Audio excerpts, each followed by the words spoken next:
Prije no što vas sve zajedno pozovemo na zajedničko slikanje, u ime svih stipendista na dodijeljenoj stipendiji zahvalit će se Maja Šutalo, učenica Centra za odgoj i obrazovanje Vinko Bek. Majo.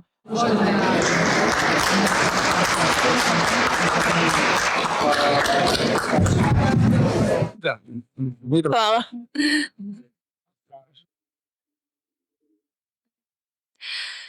Dobar dan svima, ja sam Maja Šutalo iz Centra Vinko Bek.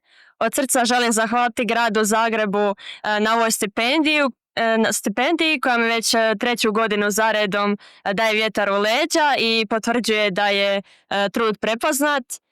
Hvala i svim profesorima, prijateljima i obitelji koji su mi bili podrška na ovom putu i koji su vjerovali u mene kad je bilo najteže.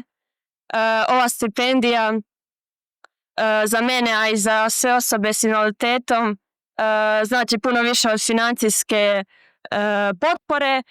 Ona je priznanje, motivacija i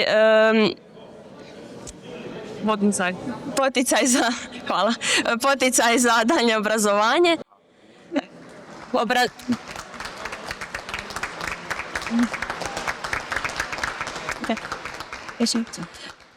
Obrazovanje je ključ koji nam otvara vrata jednakih mogućnosti i omogućuje da ostvarimo svoje snove bez obzira na prepreke.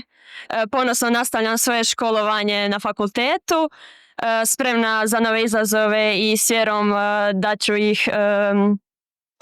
da ću uspjeti. Još jednom zahvaljujem se svima koji su bili dio mog puta i koji vjeruju u važnost ulaganja u mlade s invaliditetom.